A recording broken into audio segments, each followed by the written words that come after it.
Oh, such a nice time, Thursday evenings. 8 p.m.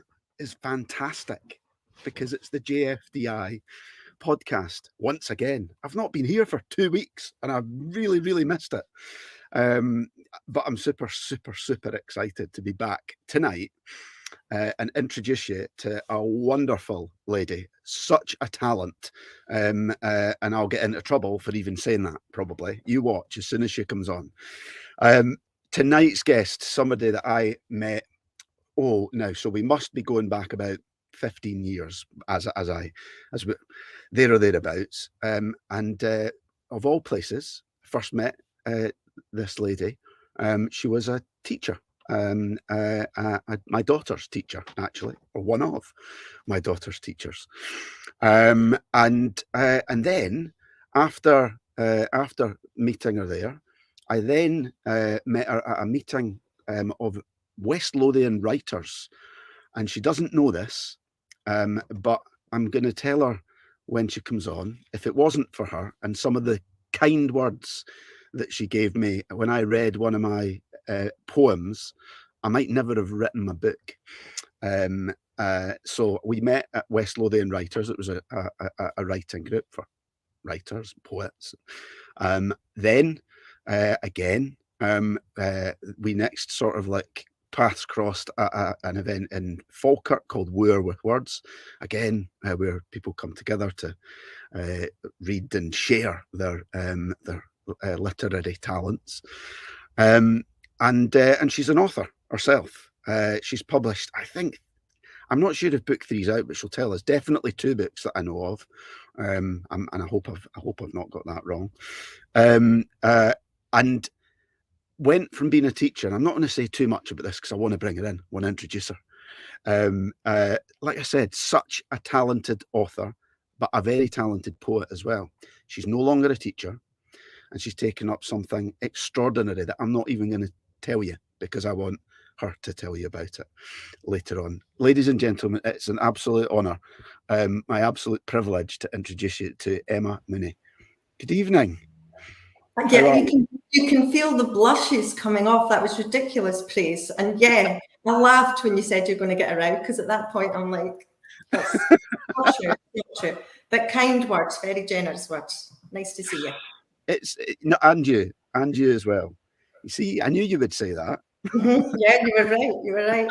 And I thought about not saying it, but that wouldn't be me. So there you go. How are you? Very well, thank you. Times are still strange, but yeah, doing okay, doing well. It's been weird, absolutely weird, right? Yeah. What's the? We'll get it out of the way, right? Start with before we even go near the music, right? What's the like the last 2 years? What have you how you filled your time? Oh, how have I filled my time? Banana bread, like everybody else, making banana bread. We'll touch on my job. That's kept me very busy. It's the whole writing process, the whole creating process has been very strange, because you and I would have seen each other in the last 2 years, and we haven't. There's been no spoken word events. So it's very strange. It's much more isolating than normal. So that's found new ways to share words. Done a lot of this on screen, sharing poetry and readings and stuff. So learned stuff. What do you think about this? Making use of like the technology as a, I've done a lot of it, but it can't replace the human connection, right? Yeah, no, definitely not. But do you know, there's a lot of pluses. People I know who struggle with disabilities are able to join in with things, who might find it harder to get along with things before. Being able to go to Edinburgh Book Festival for your kitchen or your living room, fantastic. Getting tickets to things like that, so much easier. What I've missed, though, you'll be the same, when you share, if you're trying out new ideas for a novel or short story, when you share it with an audience, you get feedback instant and you know what's working. You don't get that on the screen. So yeah, very, very well, I could be writing piles of shite and just not know it. Have have you done any online music events? Have you been on any of them? No, I haven't, because I'm saying no. I've seen a few. It just doesn't feel the same. We did a few from as the earlier adopters, and some of them were terrible because until they got the sound right. Yeah. No, I'm saying no. I've been along to a few things, but it's just different, isn't it? It's just I miss folk and I miss the buzz. Yeah, but we're getting there. We are. We're getting there, aren't we? We're going to talk music tonight, though, aren't we? Yes, we are. That's been fun. Thank you for that. How did you enjoy the sort of the process of choosing the songs? Oh, great fun. I had a night in my house before COVID. I had a night where I invited a big group of friends around, and it was Desert Island Discs. So they'd all to pick their 3 favourite songs, and we sat and listened to them and spoke about them. So I had already chosen, I've got a playlist called Desert Island Discs of my own favourite tunes. So I'd whittled. So luckily I was a bit further along than maybe most of your guests were. So, but it was fun. And interestingly, when I put it out to my kids, they pretty much nailed it straight away. Did they? Oh, what, the songs that you would choose? That I would choose. Or the artists. Yeah. But really? I think that's okay. It means I'm not fibbing. It's often when you get asked what's your 5 favourite songs, you're so tempted to be clever and think, what would make me seem cool? Nah, I went with the heart. I went with the ones that really do mean something. So Oh, brilliant. Well, let's start with the first one. A band that we've had before, but not this song. Okay. It's Queen and Crazy Little Thing Called Love. Yeah, I mean, well, okay. So we all know music takes us back to a memory. And very often you're listening to a song, and even if you've heard it 1,000 times, it takes you back to maybe that first time you heard it, takes you back to, you can almost be back in that room. Yeah. So Crazy Little Thing Called Love, I'm going to guess 1978, 79. Okay. So I'm 6-7 years old. Late 70s, we had a record player in the house, right? But it was my mum and dad's music. I bought singles, but not many of them. So like most, if you've got, this will split your audience into ages, right? Who remembers taping Top of the Pops or the Top 40 with a tape recorder? Your fingers are hovering over play and record, right? Yeah. What are you reaching for? What are you? Yeah, right. We've still got them kicking about up here. So you've got blank tapes, and you've got this flat tape recorder with a mic. Oh yes. Yeah. Your fingers are hovering over tape and record, because we didn't have a built-in cassette recorder. And actually, it would be, I'm guessing Thursday night. I don't know what night Top of the Pops was on, but I can vividly remember being in my living room as 6-7 years old, sitting with the tape recorder to tape the telly, right? Yeah. That's what's your audience. You'd no other way to listen to songs that you wanted to hear. And there Freddie Mercury came on. Big motorbike, dressed in leather, chest hair out, I seem to remember. Could be wrong. And he just blew me away. I was mesmerised just by him and his presence. So there's many Queen songs that I probably prefer, but that one just takes me back to that moment. And probably my first decent music that I listened to be fair. Right, okay. You know, when you're little, you listen to other kinds of music, but... What sort of stuff before that did you like that you would consider not decent? Well, do you know? I mean, but when you're 5, 6, and I'm being unfair because it was my mum and dad's music, so I'm being unfair because they actually have really good taste in music. The Beatles, Elvis, became I'm trying to think, Meatloaf, all those, Fleetwood Mac, Rumours. Everybody had Bat Out of Hell, Rumours in their house, so we had all that. Is that about the right time? I guess so. But it was just, I think it was the visual of Freddie as well, though, up there. And do you know that way you would play that tape over and over and over until it was warped? Worn, yeah. And actually you would listen back trying to write down the words. Do you remember doing that? Yeah. You play it over and over, writing down the words, because that was the only way to get the lyrics, So that song for me just takes me right back to a happy time, a good time. What around that time as well, being mesmerised by Freddie Mercury. What was your sort of like dream job at that time, or what were you thinking? What did you want to do? Right, okay. Never admitted this till later on in life. But when I was that age, and I've admitted it because I've gone round schools since stopping teaching, I've gone down round as a writer. Yeah. And admitted to them. So I wanted to be an athlete. I wanted to be a runner. Yeah. I wanted to be an astronaut, right? Yeah. And I wanted to be a writer. Now I was never going to be a runner. Sadly, the closest I've ever been to being an astronaut is if you're ever lucky enough to go to Disney. If that ever happens, there's a ride called, I think it's called Mission Space, right? You get strapped in, it's supposed to be like zero, so many G's.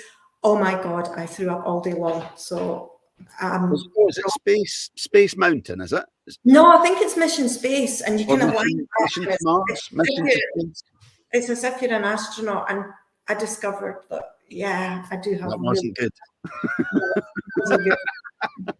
But, yeah, I would still go for it if I got the chance. But so I wrote for years without telling anybody, like so many writers, scribbled away for years and years without ever admitting to anybody what I was doing. Yeah. And when was the first time, do you think, that you showed somebody something, or you that's a good question. Do you know, it was, and I can remember, and that's a good question. I had David, my firstborn, so 1998, so he's 23, and I think mums out there will relate.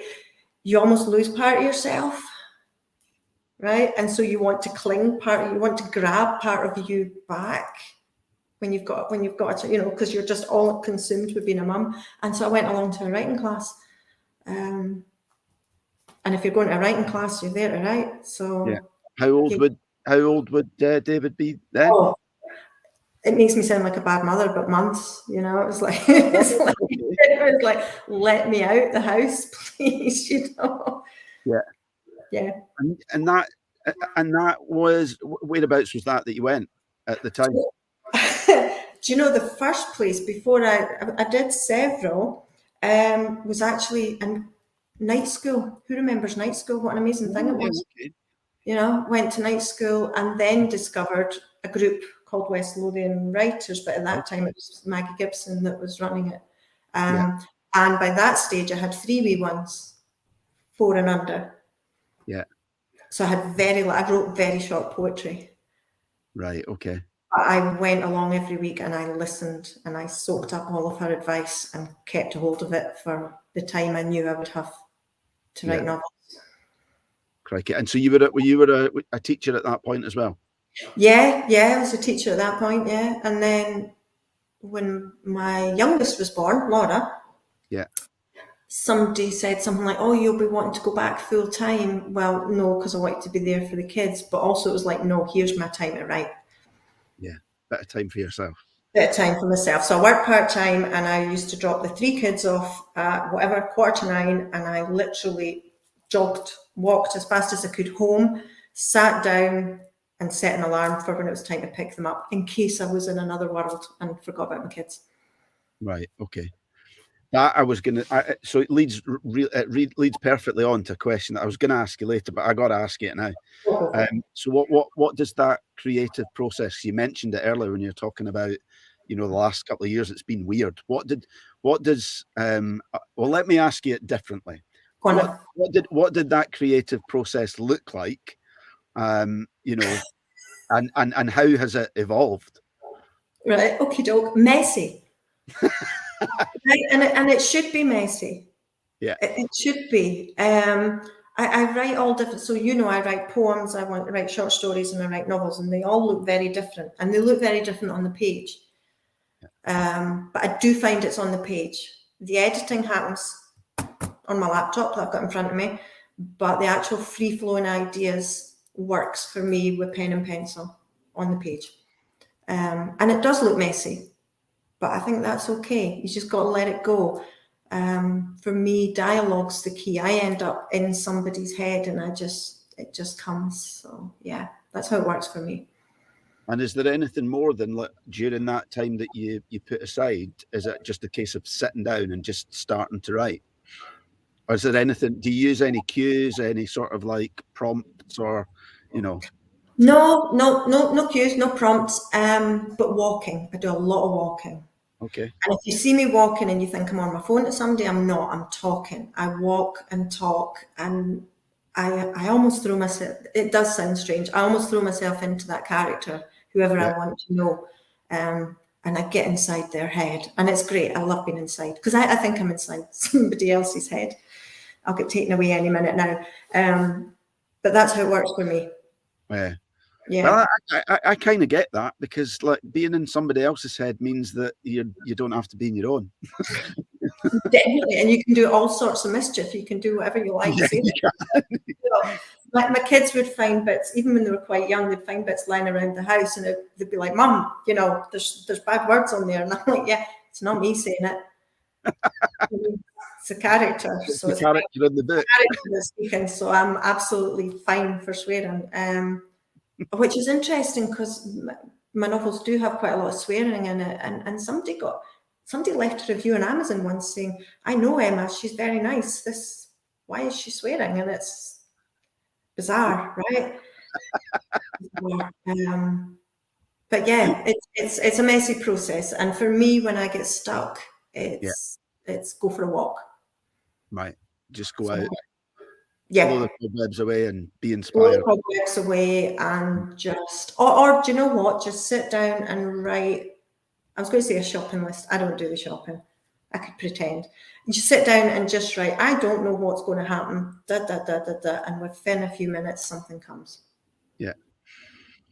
There you go. That's it. So here's one before we move on to your next song. It gives you a little plug as well, and I've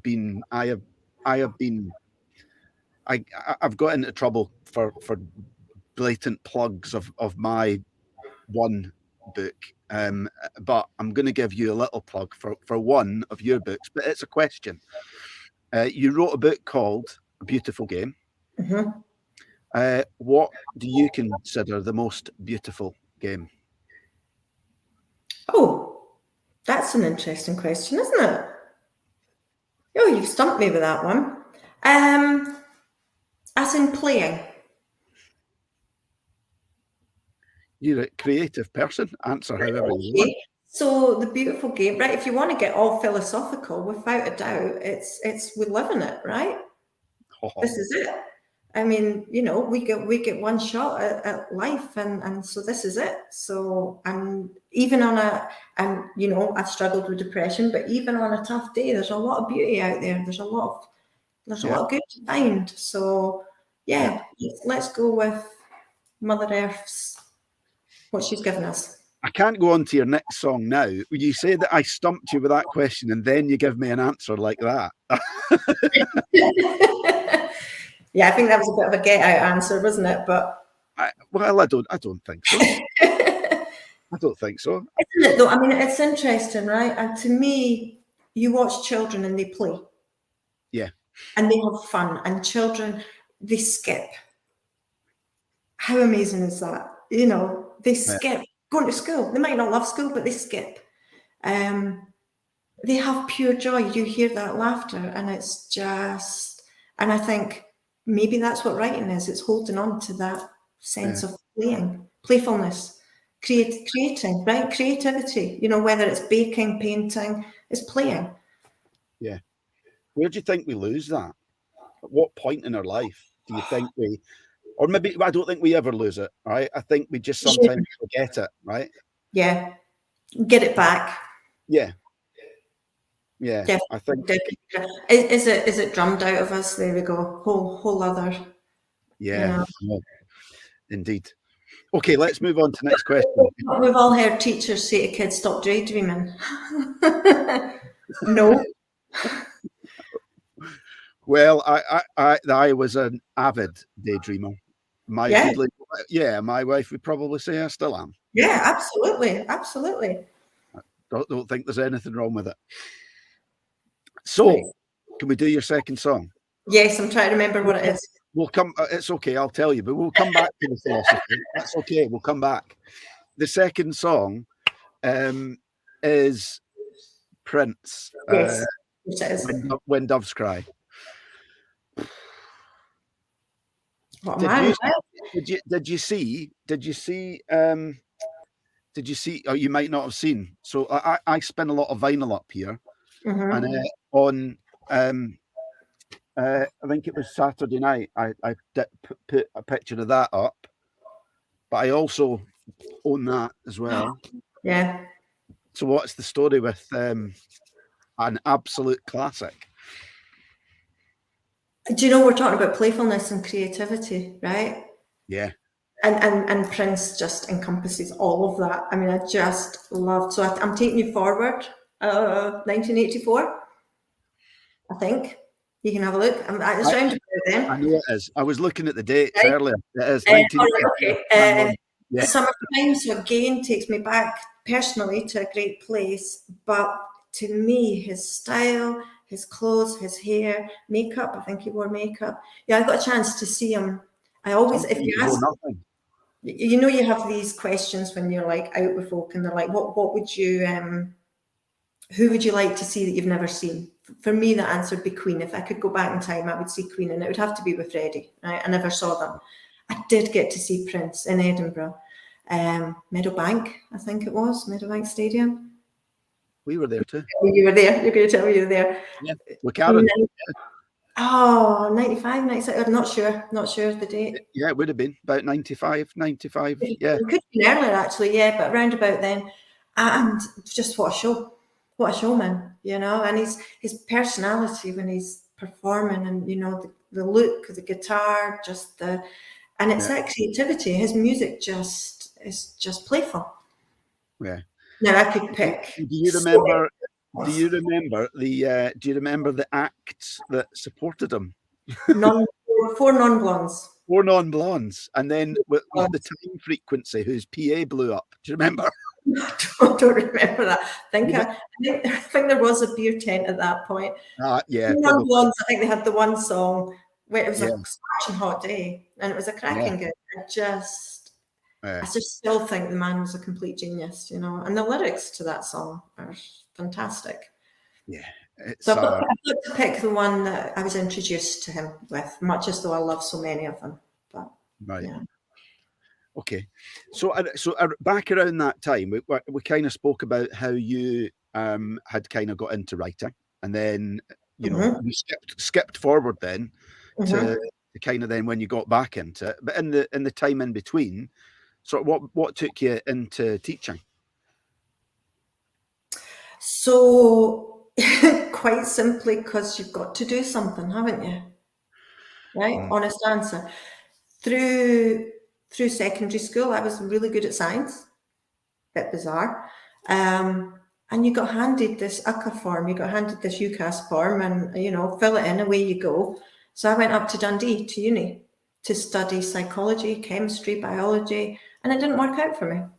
Okay. And I think that's the first time in my life that I realised it's brave to say it's not the right thing for me. I think it's the first time in my life I realised that actually coming away from something takes more guts than it does to do something, which was a very early on lesson in life. So came away, wasn't sure what to do, and I went into teaching with this vision of inspiring and helping young folk, which I hope I did. I did it a long time. And I loved it. How long did you teach for in the end? Over 20 years, 23, 24. Thereabouts. So that's a lot of kids. Yeah. It's a lot of kids to pass through. Yeah. But they all leave their mark on you one way or another. But you learn so much from kids. You know, they teach you. You're there teaching them, but they teach you, you know. So it was a great job. It was one of the comments written in a leaving book when I left the Air Force, and a friend of mine who had literally, him and his wife had just had a baby, and he wrote in a book, and I still have it today. And he said, because Karen had just found out she was pregnant at the time, and he wrote that in the book. He said, congratulations, good luck, and learn the lessons from your young. Some of the greatest lessons that you'll ever learn and be taught in life are from your own children. And whilst there are times now with, it's true. It is. It's true. It's absolutely true.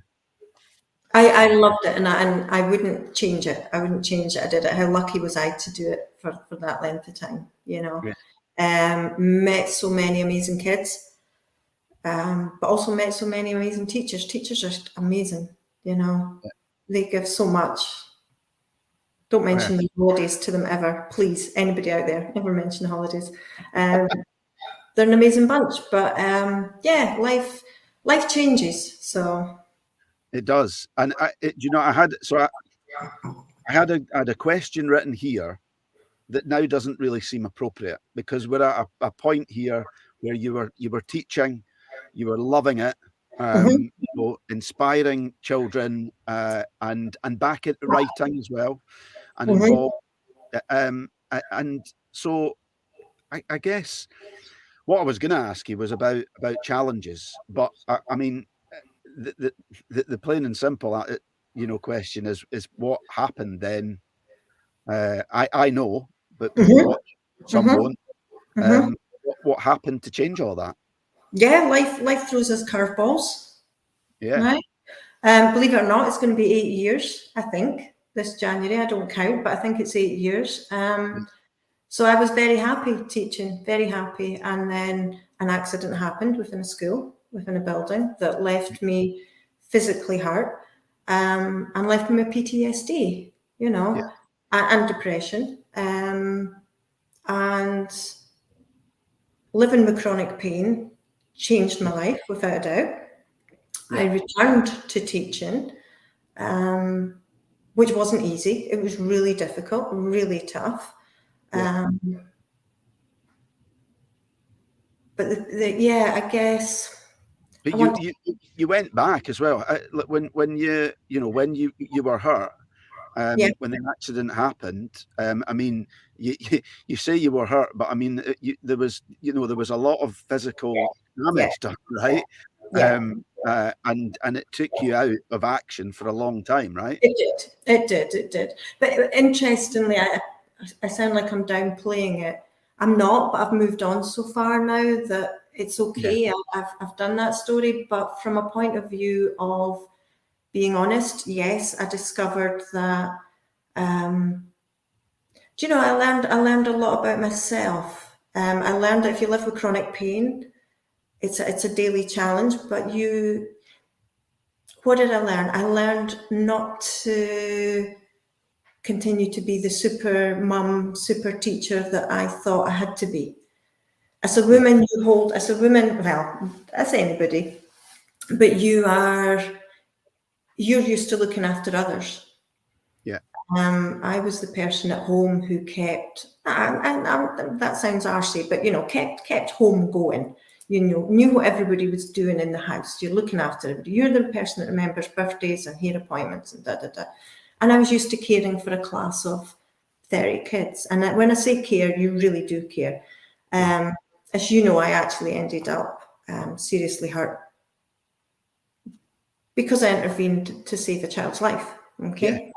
Yeah. To then have all of that taken away from you because I was on strong medication. Yeah. So I wasn't able to run the house as smoothly as I had.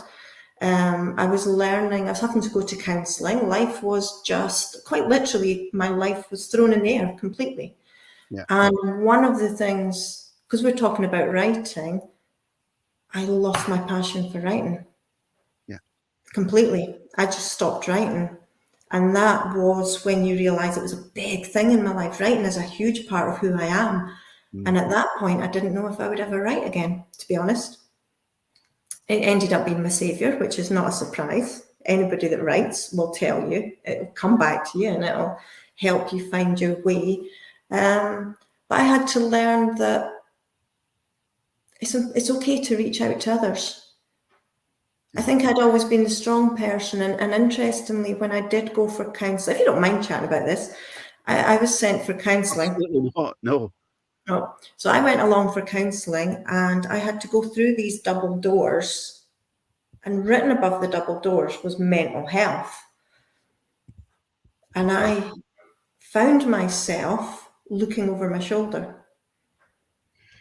Now, I gave myself quite a rollicking that day. I was like, no, because I've worked with kids with mental health issues. I've worked with parents, and I've always said, be open about it. It's so important. You've got to be open. And there was me standing in a corridor, and I looked over my shoulder to see if anybody knew I was going for mental health counselling. And at that point, it was like, nope, you've got to be open about this. And from that day on Facebook, in conversations, quite happy to admit that I've received counselling, that I'm on antidepressants, and that it's okay to have mental health. We've got physical health. Yeah. We also have mental health, and we need to break down that stigma. Absolutely. Yeah. Which is what my third book's about. You were talking about books. Interestingly, the woman, sorry, I'm blathering on as I do, but it's what you invite me on for. The woman, the main character in the third book that I've written, has to walk through doors that say mental health. It's not me. It's not in any way, shape or form me, but it's about the taboo. And she looks over her shoulder as she walks through these doors because she's ashamed of getting help. Is it out yet? Is your third book? No, I need to find. No, I'm looking for a new publisher, so looking for representation. So one day it will be. But yeah. And so you were asking about teaching. So it got to a point where I realised that I'd gone back, I'd tried. Now, I'd worked with young people, like I say, for 20 odd years and taught them numeracy, literacy, but hopefully also taught them about the world and how exciting our world is and how you've got to go for it. You've got to grab things. It takes a braver person to walk away. Yeah. And I realised one day that that's what I needed to do. I needed to take my own advice and I needed to take my life on another path. Yeah. Big decision, though. Big decision. Huge decision. I left teaching without a job to go to. I was going to say, that decision with something lined up is a big decision. But that decision with nothing to go to is massive. I didn't quite have nothing. I had the accident happened within a school. I wasn't supported by my employer. Fine, I'm happy to say that now. But I got settlement money and I decided to use that money, and it felt guilty, I felt selfish, but I decided to use it to go and do a master's in creative writing. Do something positive with something that was so negative, turn it around. Yeah, crikey. I don't think there's no reason to see. Now, you say you feel guilty, that you felt guilty about that. Just come back to that. Why? It wasn't a huge amount of money, but it was some money. I'm a mum. I spend my money on my kids and my family, not me. But actually, for this one, for my kids were completely. They were like, go for it. Absolutely go for it, mum. I think I needed to turn that negative, that because it was a trauma without a doubt, and I was still struggling at that point. I needed to find something positive to come out of it. Yeah. And so looking back, I think it took a lot of courage, but it's like you've just got to go for things. Yeah, you do. You do. We don't call this the JFDI podcast for nothing. Exactly. And I would not change a thing now. Wouldn't go back and change a thing. So you did the masters. How long was that? Did you actually go to? Did you go to? Went to Stirling Uni for 2 years. Made the best friends, met the best tutors, and loved every moment of it. Right. So much more fun when you're older because you're doing it for yourself. You're not doing it. I didn't need a mark for a job. It was for me, and I soaked everything up. Loved every moment of it. It's fantastic and learned so much. And so around that time, did you then naturally, as you were doing the masters, around that time, did you naturally sort of start to attend more events and kind of, write more anyway? Well, do you know, because we're talking, the masters came after the accident. Yeah. Not that long after, but a little while after, when I genuinely sat and stared at blank pages for hours, nothing was coming. It was very strange. I'm saying it was very strange. It left me feeling quite empty. I was completely, this whole side of me that was a big part of me just seemed to have gone. I think through the counselling, I came away and I thought, right, I need to start writing some of this down, interestingly. Yeah. And it was through poetry. It wasn't through other people's stories. I love telling, when I say other people's stories, I actually mean fictional people's stories, the characters. It wasn't, it had to be personal and it had to be mine. And I was able to start articulating and making sense. I was beginning to make sense of what happened to me and how I was feeling. And that came through poetry. And I started performing more poetry. And for a while, poetry was the bigger part. And then the fiction came back. But it was poetry that gave me my voice back, I guess. Yeah. Do you share a lot of those poems? Yes, because I think it's so important we break down. It's not easy to share. They weren't easy. They're fine to share now. They weren't easy to share because they were very, very personal. But they connect. You'll know this when you're at an event and you share, particularly around mental health. I don't think I've ever shared a poem about mental health and not had somebody either quietly or maybe afterwards get in touch and say, thanks for that. Yeah. Yeah. And every time, if one person gets in touch to say thanks for that, I felt quite alone until I heard you, or, you're going to keep doing it, right? Yeah, have to. Yeah, you do. You have to. Yeah, absolutely, we have to. I'm so grateful that, my kids' generation seems so much more open about mental health. There's still a lot to break down out there.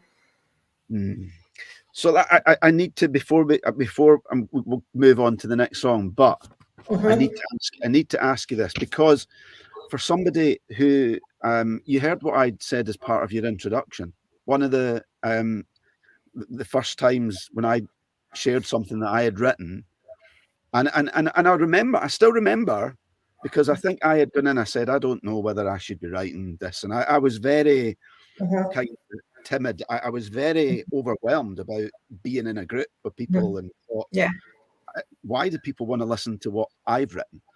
Because this is garbage. And I read out a poem and you said, please don't stop writing poetry. That's what you said. And I kind of, honestly, I thought, oh, but then I went home and I thought, she's just saying that.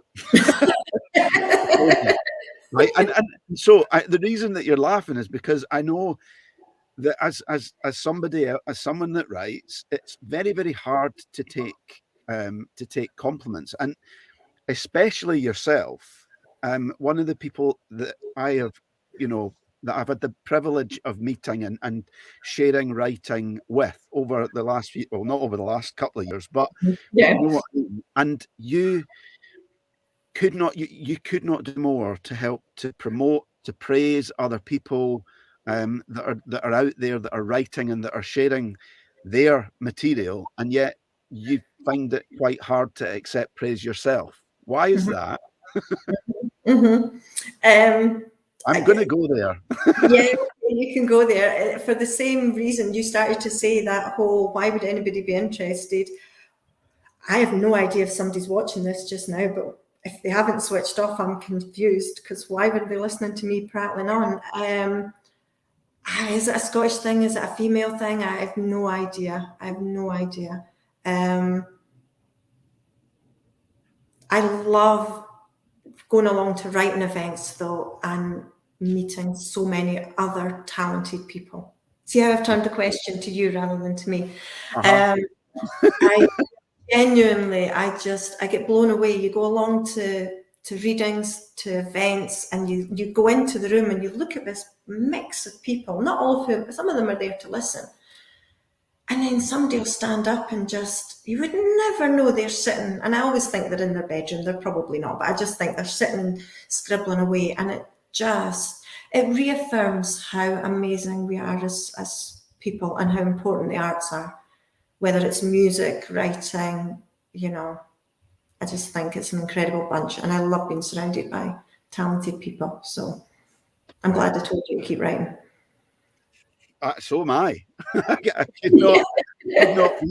could not be any more grateful. And the thing is, I have learned that actually that little voice in the back of your head that continues to say this isn't any good is actually a good thing, because it's not about silencing, it's about accepting that actually that's just striving to be in some way, shape or form better, right? I was going to say, actually, yeah, I mean, of course it's lovely to hear great feedback about your work. Actually, what's more important is when you connect with people. Yeah. That's what writing can do, and we've learned that during this whole lack of connection, because we're doing this through screen. I don't mean you and I, but I mean just generally life over the last 2 years. That connection has been more important than ever. So being able to connect. Quite a lot of the things I wrote during the pandemic were about how other people might be coping during the pandemic. I wrote a series of, and actually they were audio, people living in flats, looking out, because at that point we weren't allowed to leave our homes. And what was amazing, again, that I'm sure it could be better, it was written for there and then, it wasn't written for later on. Someone who works with the elderly who were feeling isolated got in touch to say, could she get those recordings out to the people who were living on their own so they felt less lonely? Well, tick the box, Yeah. If only one of those people feeling a bit vulnerable felt a bit better by listening, that puts a smile on my face. That's job done. So, Fantastic. I love that. I love it. I want to move on to the next song, if that's all right. Which we changed. Okay. Yes, we did change. Oh, how do you pick 5? I mean, so apologies, we did change. But do you know what? It's cool. At least you changed and didn't do what some people have done and gone, I couldn't actually do that. And I'm like, whereabouts did you just miss the brief? I've had people give me like a dozen songs and I've said, you can have 5.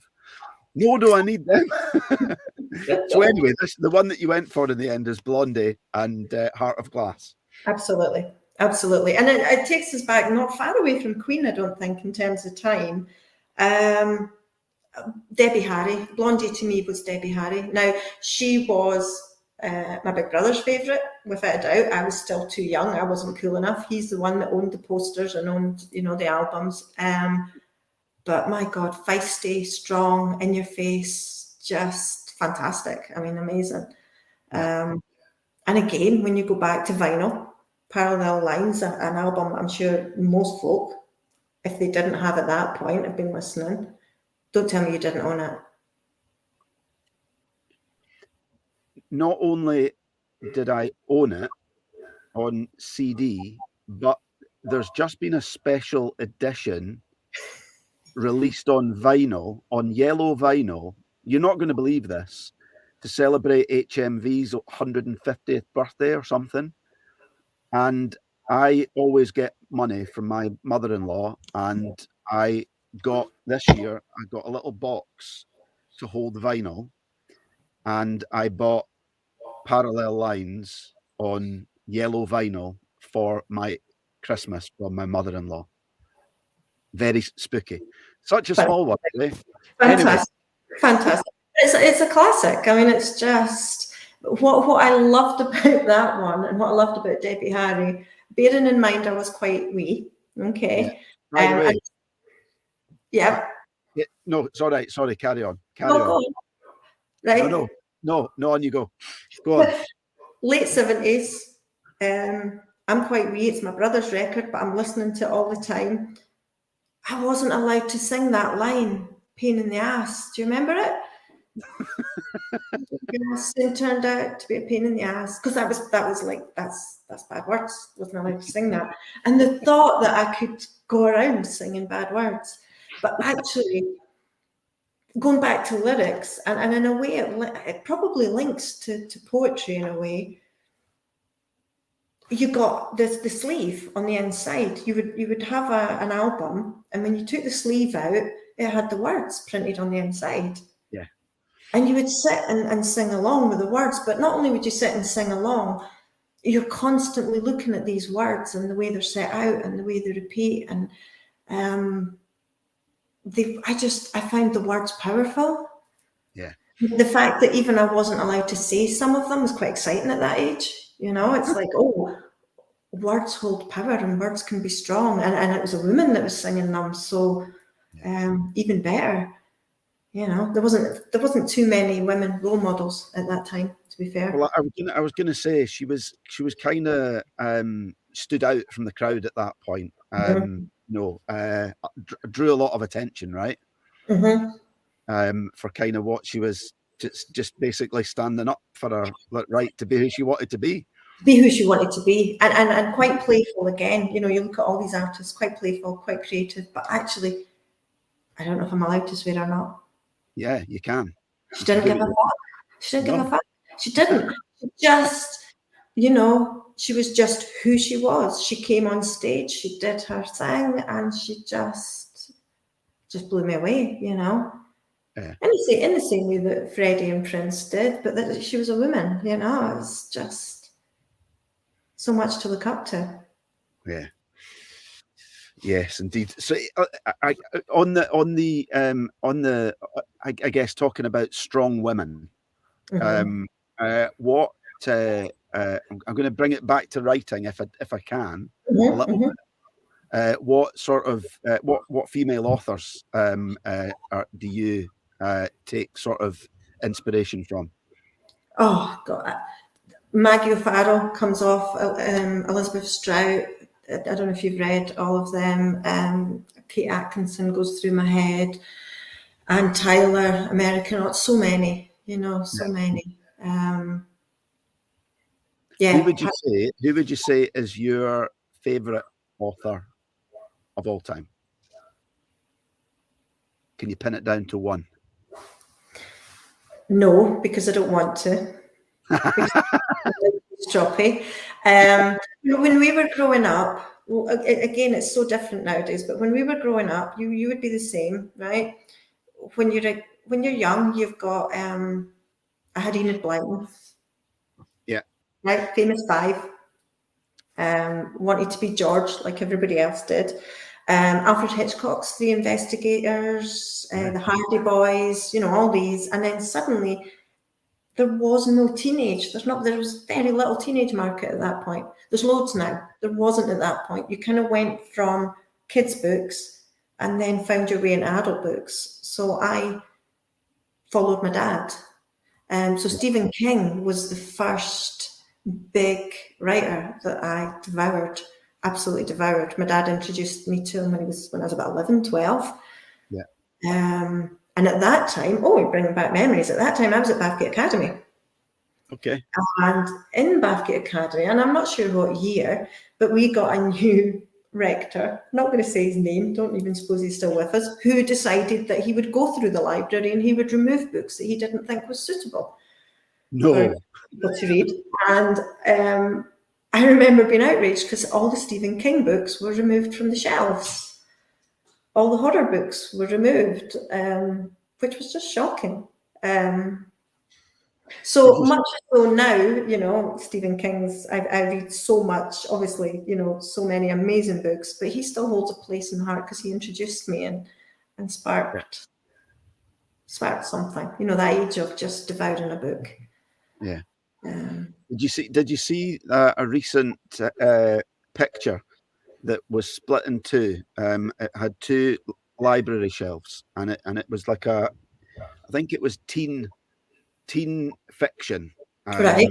And on the left hand side was a full library sort of case of books of teen fiction, and on the right was, it was like a modern day kind of, it was saying on the right hand side, Mhm. it was the same shelf. It had about maybe half a dozen books on it. And basically what it was saying was, if we removed all of the books from this shelf that contained something that could offend someone All right, okay, in and that's what was left. in today's society, this is what would be left. Yeah. Right, It was okay, yeah. yeah, there was no more than a dozen books on there. Uh-huh. Yeah. I'm very fortunate because I consider that I do consider myself a writer, no matter how arsey that sounds. You are. I therefore, Because you are. I therefore see reading as part of my job. Yeah. That's great, right? So easily, over 50 books a year that I go through that I love. So, it's a great excuse though, right? Absolutely. Mm-hmm. Absolutely. So look, you're talking about reading and writing. Mm-hmm. So can we come back to, you did your masters at Stirling, and then we'll say you found a new career. So can you tell me a little bit about how that came about and what you do now? Yeah, of course. So I decided, to leave teaching, part of the reason for not going straight into another job is you need headspace. When you're making such a big decision, because teaching wasn't just my job, but, it was a profession in life, and you're known within the community as being a teacher, it's part of you. So did my masters, absolutely threw myself into it, loved it, but it gave me space to just kind of not work out who I was, nothing quite as profound as that, but it gave me some space to think. Then very sadly, and extremely sadly, my husband lost his mum. And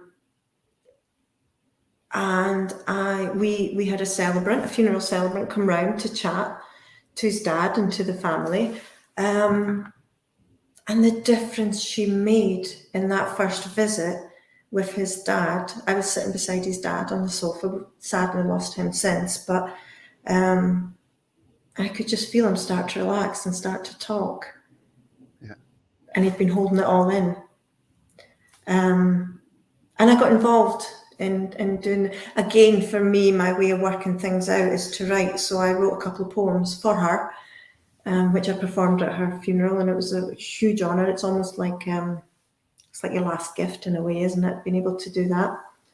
And at the same time, a teacher from Windy now was adopting a beautiful daughter, and he got in touch and asked me to do a naming ceremony. Literally within 2 weeks, the two events happened within each other, and I thought, oh, okay, there's something here. There is, there's a need for this. There's a want for this. There's a place. There's a place where I can use my words and my love of language to maybe bring some comfort, some comfort to people.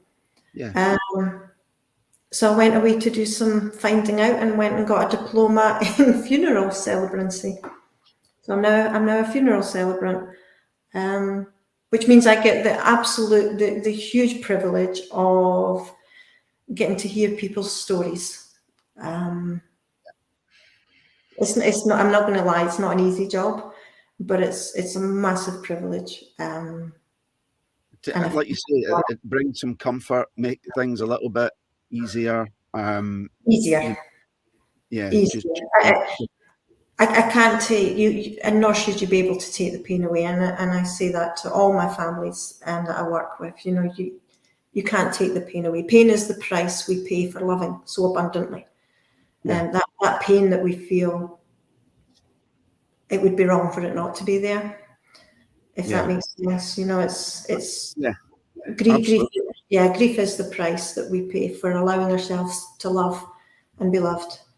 But if you can make that, because it's those are when you're in the very raw parts of grief. You've maybe not even told people what's happened yet. If you get a chance to talk through it with somebody you don't know, somebody who's not, part of the family, it's a step that helps you through that first bit. And if I can make that easier and even bring some smiles, and because people, for obviously I started the job before the pandemic. We didn't know what was coming, did we? Oh. And yes, there have been many COVID deaths, which has been horrific, but people have also, even if it's non-COVID related, it is COVID related, because we've all been cheated of making memories over these last 2 years. We've been cheated of getting time spent, of holidays that have been dreamt, last things you wanted to do, and it's important to acknowledge that. People really need that. That's important, that's spoken about. Yeah. It's too big to, I think we're all very good at going, well, I've not been badly affected personally, we've still got a job, we've still got, but life's hard.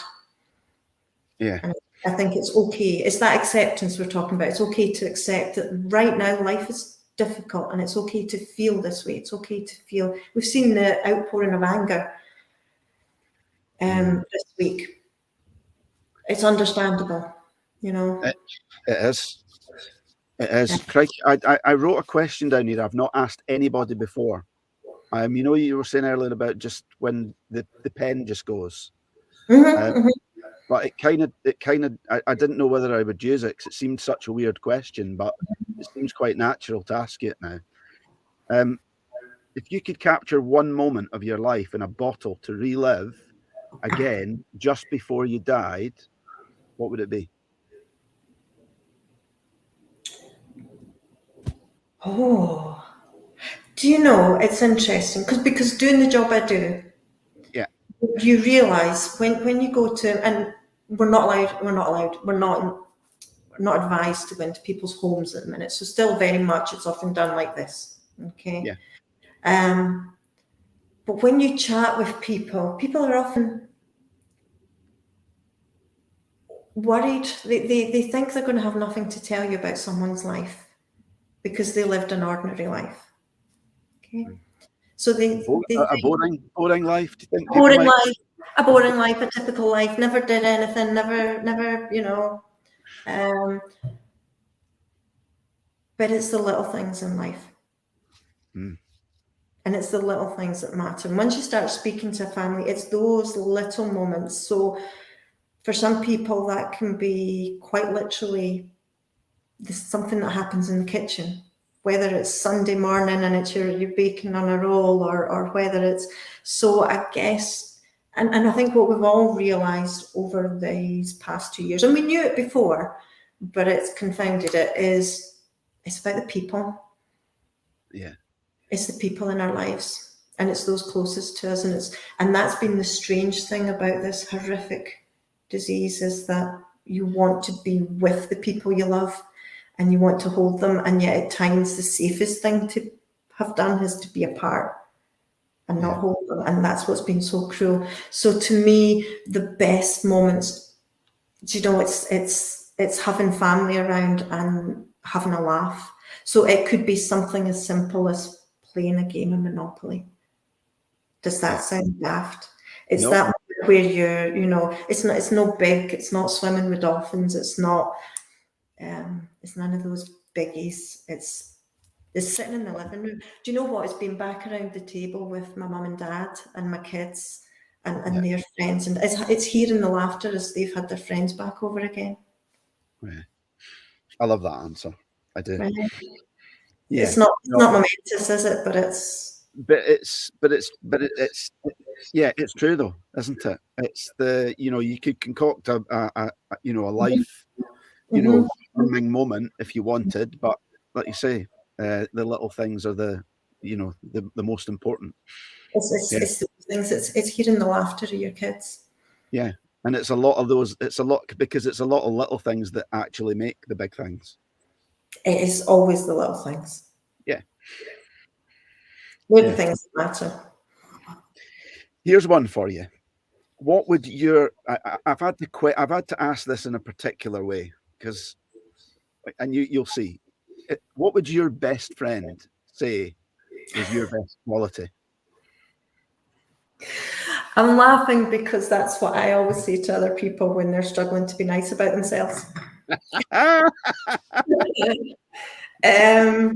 You know, I love that. People who are struggling, it's always be a best friend to yourself. Stop beating yourself up, isn't it? Yeah, so come on then.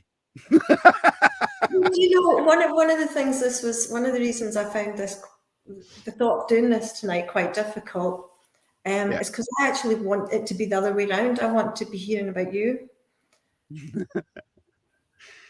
Well, I love listening. I love listening, and I love hearing other people's stories. And so I would hope I'm quite a good listener. You are very. I would hope. Yeah. I think we can. Unfortunately, tonight is about you. Yeah. And I still need. What was your best friend? that was me answering your question. And you know, I'm laughing because we spoke about mental health earlier, and I did go to counselling sessions for quite a long time. It took a long time before I got all the resources to, you know, give me resilience, that I've got all the positive coping strategies. I found it really hard. I found myself apologising one day and saying, I've not asked questions about you to the counsellor. You know, I was like, oh, I'm so sorry. I've been sitting here talking about myself. You know, tell me something about you. And she just smiled, like, you know, no, we're here for you. Not you know. She's like, oh, no problems. It's fine. But I would hope people would think I've got the ability to listen. You're a good listener. I think it is. It is. But, you know, it's something I've been complimented on it, actually. One of the things that when I watch other people's podcasts is I think, stop interrupting your guest. Why? Stop interrupting your guest. What did you do? Did you ask them on their show so that you could learn more about them, or did you ask them on your show so that you could hear more your own voice? Yeah. So I do try to shut up now, which is difficult for me because I like to talk as well. You like to talk, I like to listen. Let's turn it around. But that's why I thought tonight would be absolutely fascinating. Honestly, I did. So, back to book briefly. What are you reading at the moment?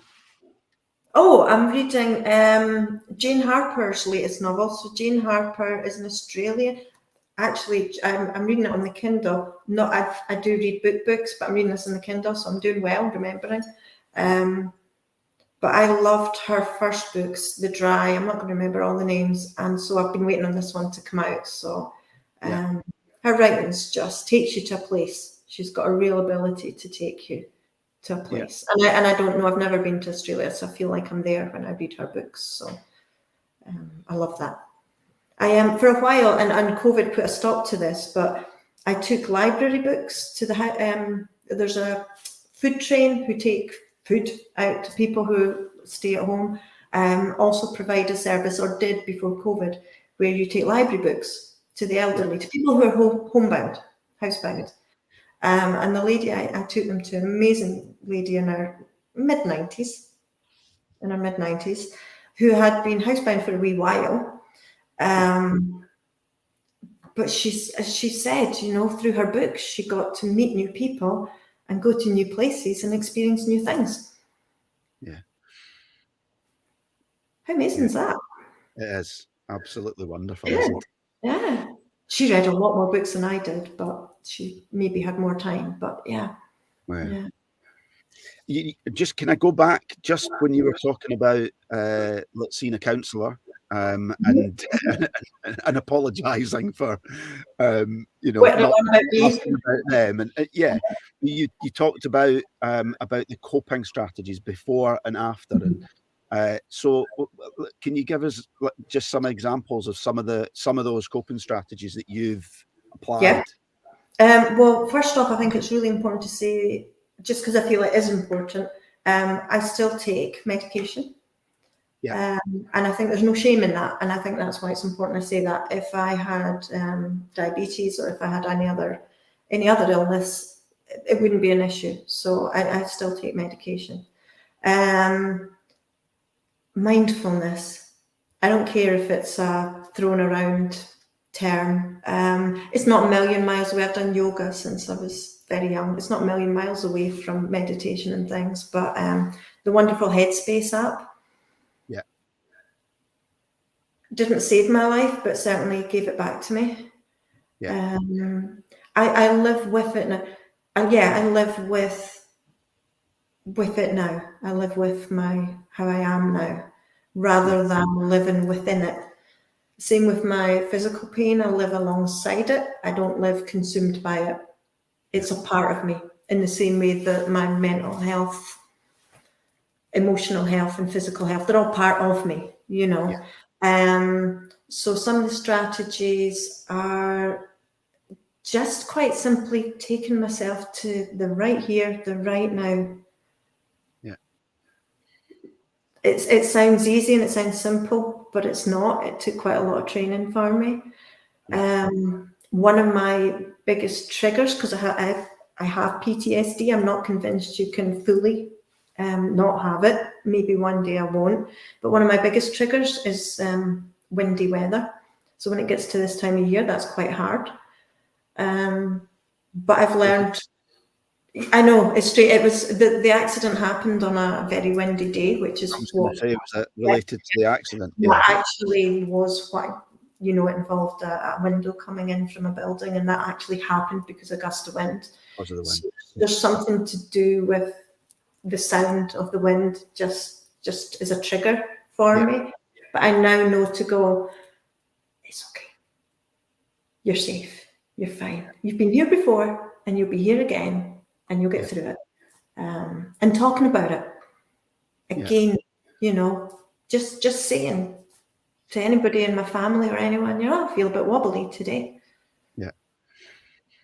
So there's one thing. I get to the point now where I can ask you the question Karen told me that I had. This was to remind me to ask you, right? Because it's directly related. So I too am a great believer in.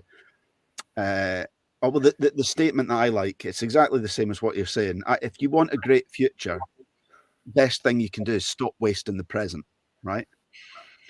And I know that one of the things that I use to keep me very, very present is jumping in an ice bath that I have in the back garden. Okay, right, okay. Know where your question's going.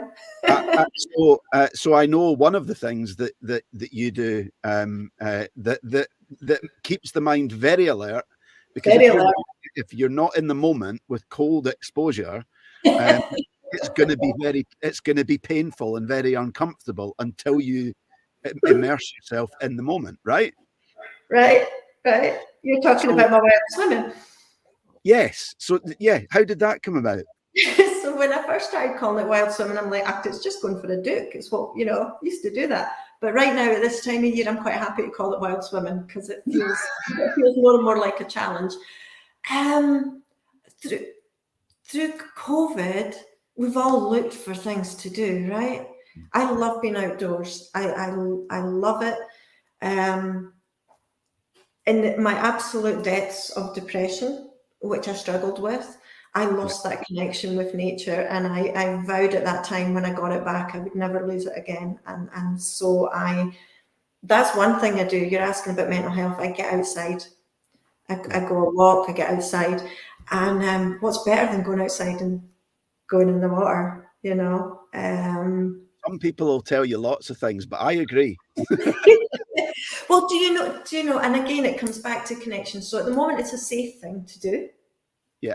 In terms of the virus, because you're outside. Okay.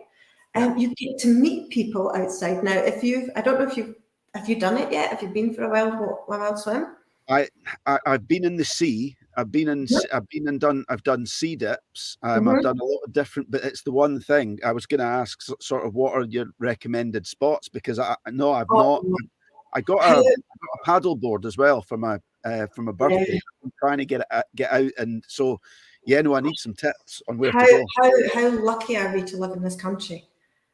I know. I mean, it's beautiful, and one night, because I wasn't able to walk very far after the accident. When I built that back up, and I still struggle to go upwards, up hills and things. So Ben Ann is my favourite hill for a reason. It's quite small. I can manage it, But going to the Trossachs and the Lochs or going to the seaside, it's just, there's something about human nature that makes you want to be near water, I think. I might be mad. But the people, and again, it comes back to people, the people who madly jump in the water with me are the most amazing, and they just have a sense of fun. And I promise you, I do it partly because of the job I do, okay?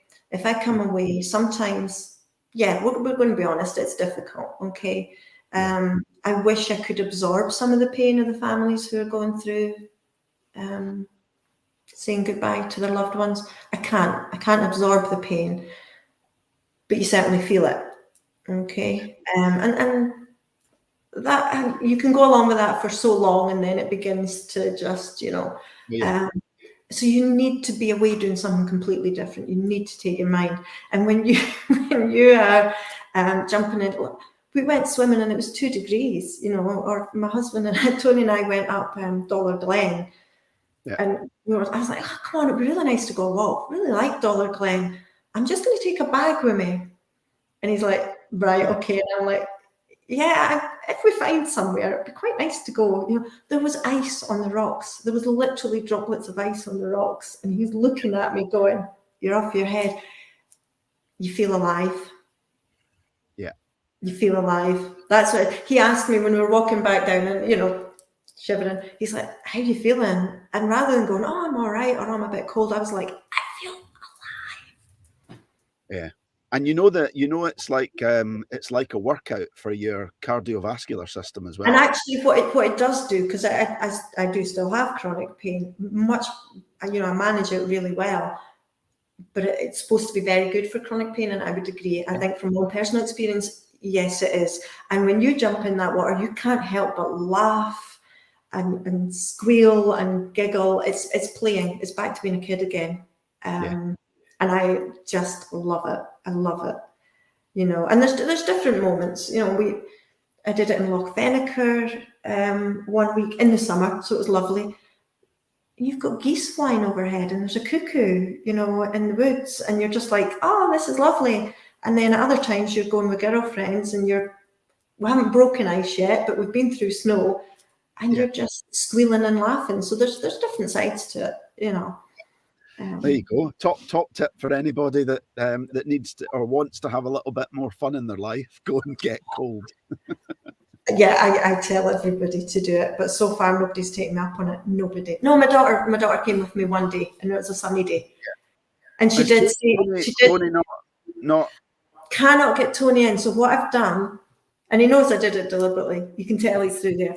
I bought a kayak. Right. Because I can't get him in the water, but he loves being on it. You can get him on the water. He loves being on it. So, and even better, next year he will go in. I'm sure he will. Yeah.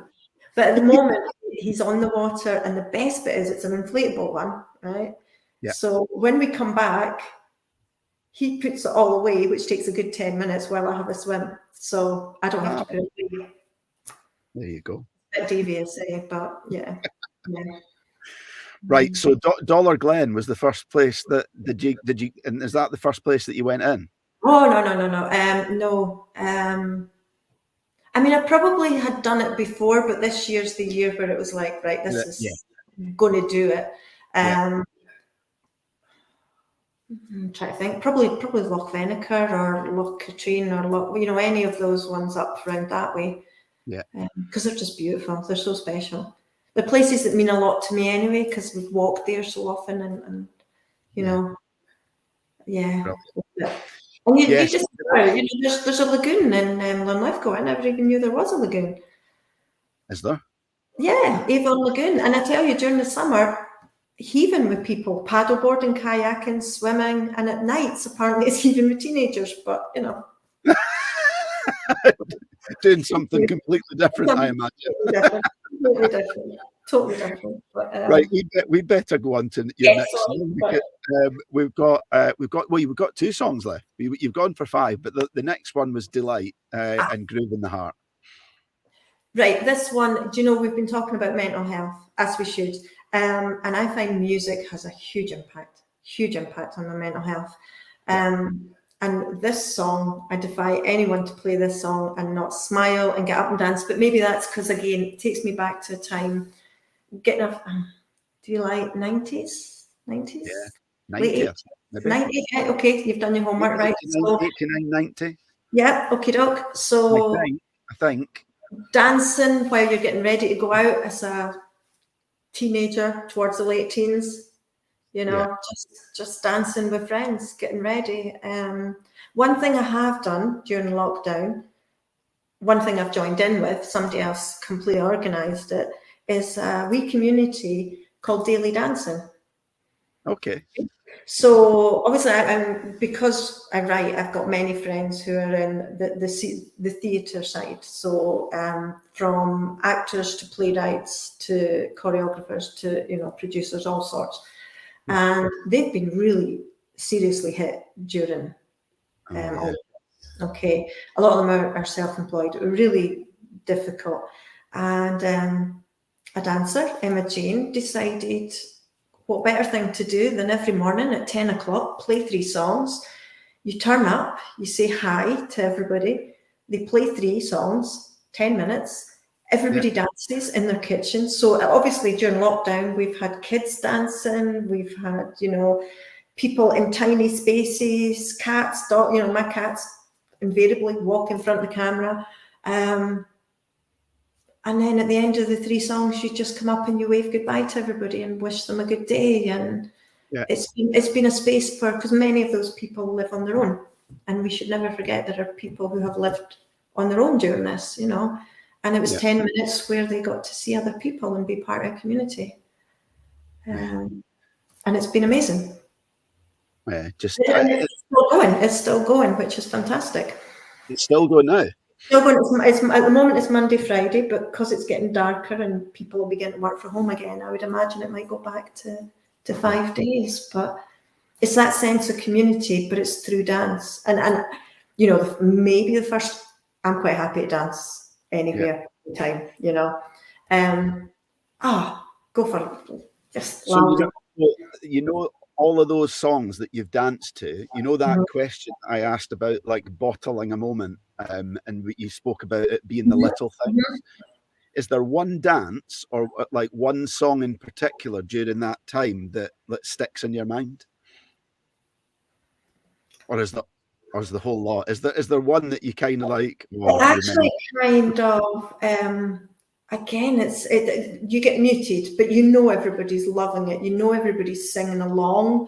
Know that, just go for it. No matter what space you're in, everybody has just gone for it. I mean, we did the time warp. Now that's funny because that's an actual dance. Everything else is just, 70s, 80s, Scottish music, the whole lot, jazz, the whole lot.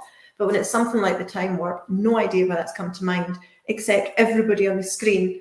Because there's lots of little boxes, and suddenly everybody's doing the same dance. So it's been really appreciated by me, that space to just be away from all, because it's been hard. Life's easier at the minute, but there are times where we all needed a daily dance, didn't we?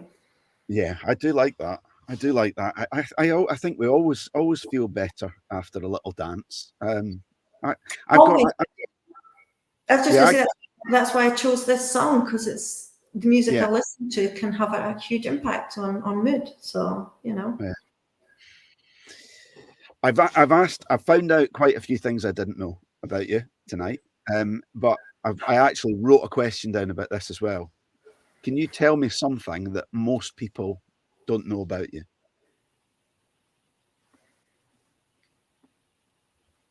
Even the people that know you well. I think most people know I dance in the kitchen at the slightest drop of a hat. Yeah. I think most people know I can't sing. I was already warned not to sing tonight. I think most people know that.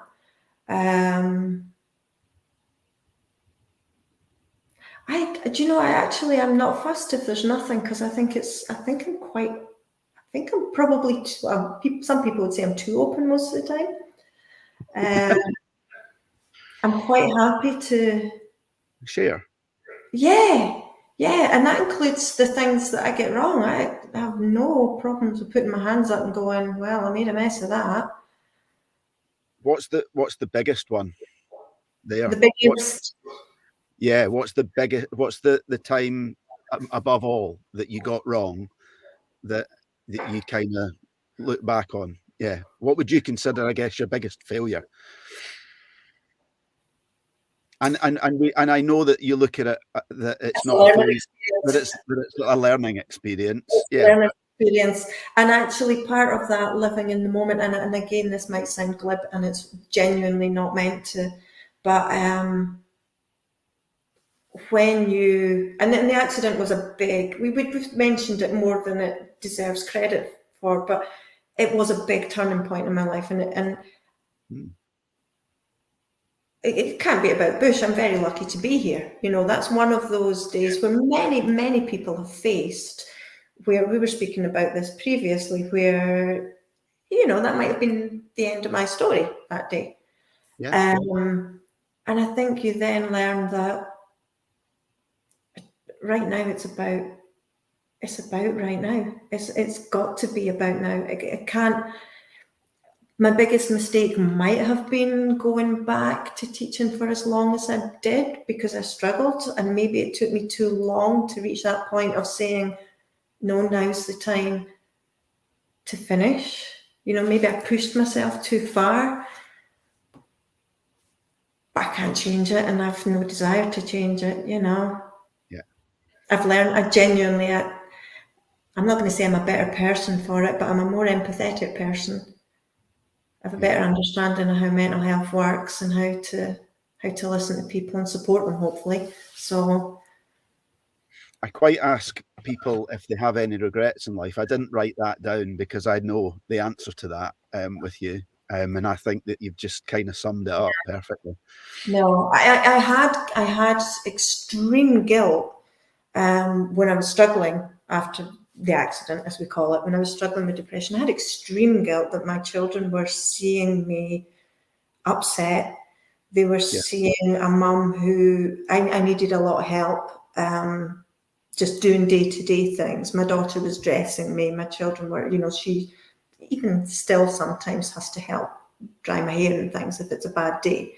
So they were doing things in a caring capacity that I didn't really think, I didn't want them to be doing, because they were children and I wanted them to be. Yeah. But actually my kids are amazing, and they reach out to people and will help people. So no point in having guilt, is there? Maybe it showed them some things in life, Yeah, but and beyond that guilt now, I'm like, well, you know what? Sometimes we need help in life, and that's okay.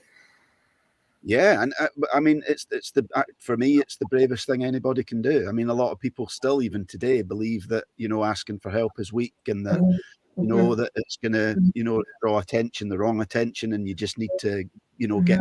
But no, it's not weak. It's absolutely brave, because if somebody else can help you. And I think that in doing that as well, so what you find as a person is that actually there are far more people willing to help you than you ever believed. Definitely, you would care. And it's people are good at heart, without a doubt. People want to help. Absolutely. So yeah. So I've got one more question to ask, but we want to do your last song, because you said that there was a reason for this. You could have had the Sugar Babes without there having to be a real reason. No, I'm not here to judge. I'm just here to ask the question. So you chose the Sugar Babes, About You Now, as well. Yeah. Okay. So you asked for 5 songs. Right, which is fun, so much fun. So last weekend we've just been getting our kitchen done up. So Tony and I, my husband and best friend, we're painting doors with gloss, right? You can imagine, And I was like, oh, 5 songs. I was like, well, what are yours? We've been married 26 years. I was like, oh, I think I could guess yours, So Tony and I have different music. We have some similarities, but quite different tastes. So he's much more of the sort of old punk. So Dead Kennedys, I think, was his first choice. I'm like, yeah, predictable. So we were playing them. We were listening. Stiff Little Fingers, he's trying to choose which one for the Stiff Little Fingers was his favourite. Buzzcocks, Biffy and Green Day, that's where we share similarities, Yeah. And the Sugar Babes is his song, not mine, right? Okay.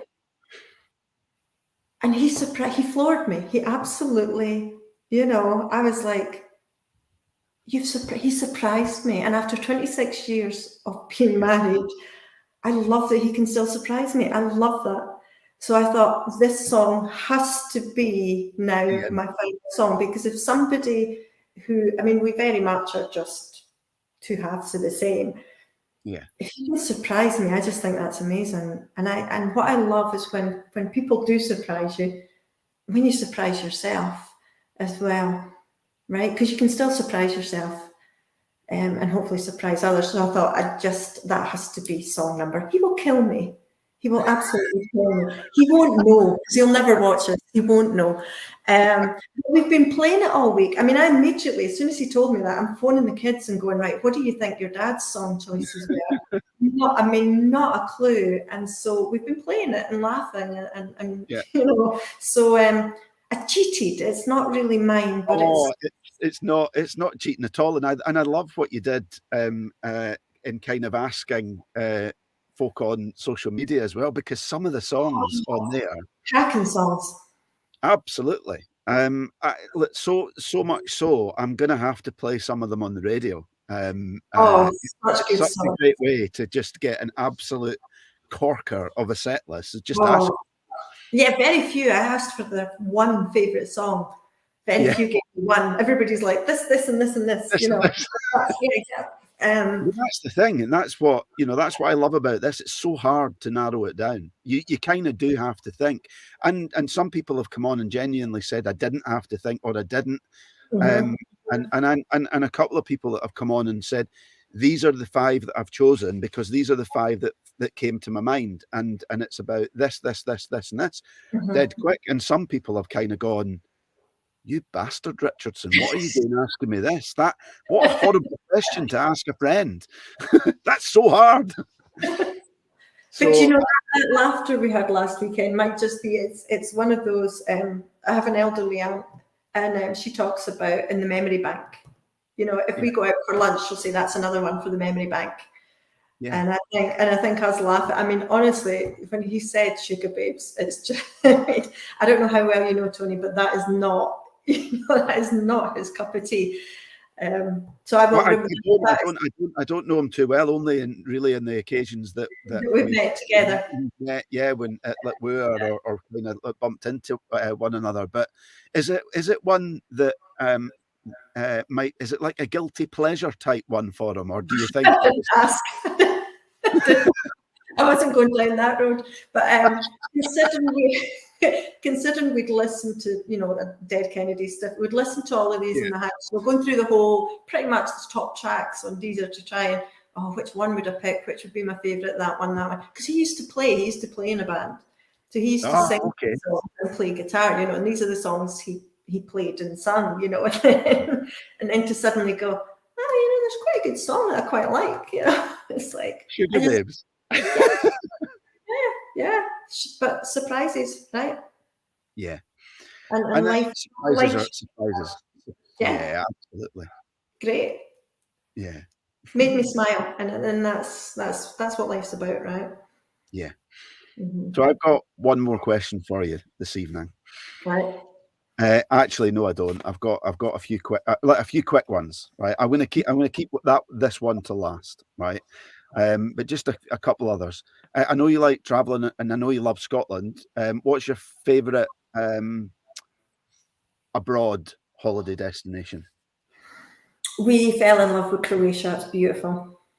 Right. Stunning.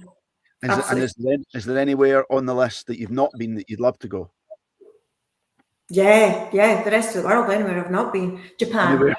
Japan, India, yeah, so many places. Yep. Right. This is a silly question, but it's an interesting one nonetheless. If you could only eat one meal for the rest of your life, what would it be? Well, I could get by on cornflakes. Do you do that as a writer? It's like I only eat when I need to keep going. I don't Right. really I don't like food that much. It's a case of I need to eat For fuel. for fuel. But oh god, I love Italian food. I mean, I love Italian food. Right. Pizza, pasta, basil, red wine, yeah. red wine. Red wine, yeah. They go together. They go together. Come on, they go together. Yeah, they do. To be fair, they do. Do you know? Here's one. Somebody famous, dead or alive, that you'd like to have a glass of red wine with. Well, I mean, Freddie Mercury's right, an obvious one. I met David Attenborough in a dream one night. Right, this is the strangest thing. Like, really spent ages chatting to him in a dream, and the next time he came on the telly, and ever since then, my kids mock me because they're like, "Mum, there's your good pal David Attenborough." So there's something people didn't know about me. Yeah, I know David Attenborough through a dream. dream. yeah. And the last question that I've got for you: what would the story of your life be called?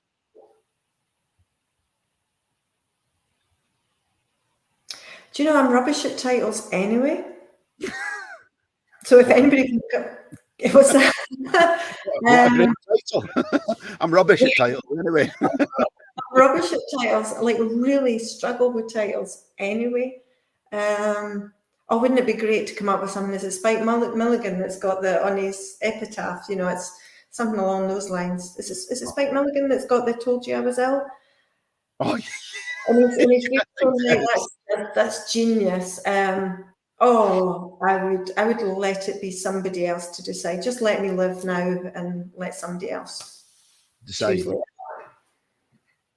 Let Yeah. somebody else write the story. Let's just something along the lines of just, I don't know, making the most of it, right, when you're here. Yeah.